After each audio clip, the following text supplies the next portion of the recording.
the chicken and egg question. Did you have at first the idea to make a film about Hollywood, about making movies, or the idea to make a silent film and then the scenario came later? The first move was to make a silent movie. And I felt that it was, for people, it was something not so easy to accept. Even when I was just talking about making this movie, people were saying to me, why do you want to make a silent movie? And the only answer, because I want to, was not enough. So I had many options for the script.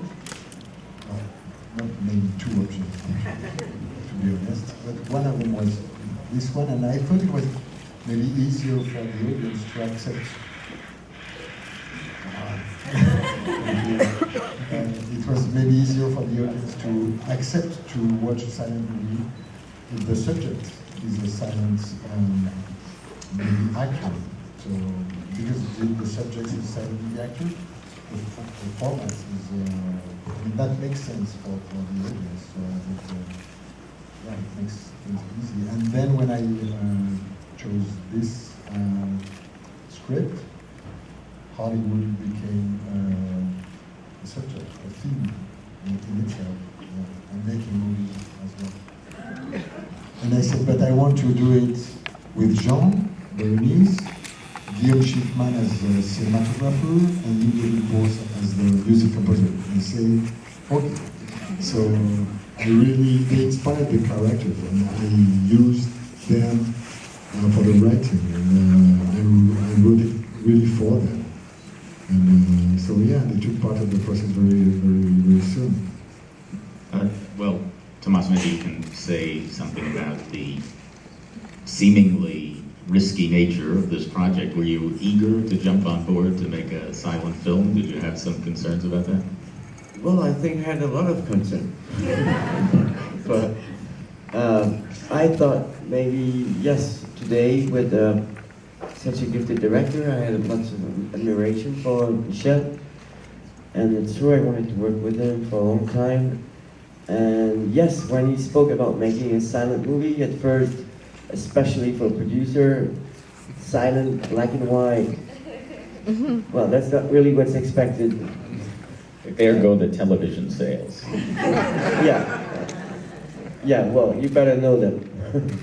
And it's not enough. So, but I thought if Michel could succeed in making a silent black and white movie with this mellow and this love story, and if we have the chance to set it in Hollywood, to work with American actors, American technicians, and also all the people that are in the movie, even the ones that are very small part or just go through the frame, then it would look real. And with the talent of Michel, I thought he was condemned to make a very good movie, but I think he did. I think we all agree.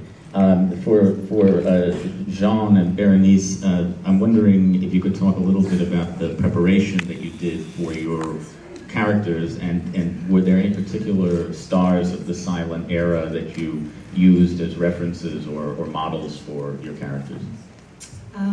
I did a lot of preparation because I follow.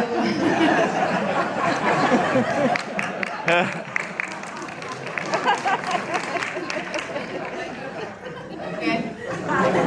Whatever. That's how good he practiced English. I have to learn, I'm sorry, I don't speak English very well. I'm so French. But he's learning. Yes, learn, yes. Sorry, Denise. No, it's okay, it's okay. We have a lot of fun on set, as you see. He's laughing now. I follow Michel a lot, so I watch a lot of movies and silent movies, but also Hollywood movies, because what was important for me, it was that I had to find a way of being an American actress, which I'm not. I'm Argentina and I live in France, so a lot of contradictions. So I watch a lot of Murnau and Borzage, and I watch Janet Gaynor, obviously, because she did a lot of silent movies. She won the first Oscar, actually. It was created for her. But my inspiration came from a lot of the movies, and especially from Joan Crawford. I mean, the early Joan Crawford when she was 20, 25 years old.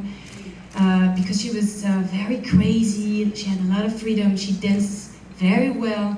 I think I've watched her dancing on the internet like hundreds of times. And I mean, her legs was going there, and her arms, and she was very cute and adorable. And I thought, you know, Pepi had to get this adorable thing that men and women can relate to her and love her. I really wanted her to be someone that you want her to become, a star. So I had to find something very spontaneous and a lot of energy, and Pepi comes from Peps. So I had to find the Peps of Pepi. And then I watched a lot of Marlene Dietrich, which is really not me, but Marlene had something very special that every time she came into a room, in a frame, she had something very animal and very intense without doing anything. Like, she moved very slowly. Everything was, the way she holds her cigarettes and moves, the way she winks. I look for so many winks on the internet. Like, I Google her, Marlene winks, and I watch her winks and winks and winks again and again and again. That's the only thing I practice, the winks and the whistle. That's and the tap, same thing actually. But that was my two inspiration, and then I read a book that really inspired me. It was Gloria Swanson autobiography, and that was very important to me because she talks about the industry, the beginning of the industry, and how, she was an amazing woman. She did the silent, and then the talking, and then the TV, and I just learned about the American, the Hollywood, the way there was so many movies shot in the same times, and how you prepare a role in 2 days, you cast, and 2 days later you're on the set, how you become a star, how, everything was so prepared. The hair, the makeup, the pose, everything was, how studio takes someone and then you become a star. So I watched movies, pictures, and it was great, but then at one point Michel was like, okay, forget Joan, Marlene, and Gloria, and just focus on you and try to find you, the way you want to be Pepi Miller. So after 6 months of working, watching, and reading, I just focused on me, I guess. But it was really interesting to just shoot the movie in Hollywood, and I've read so much things about Hollywood that, it was, yeah.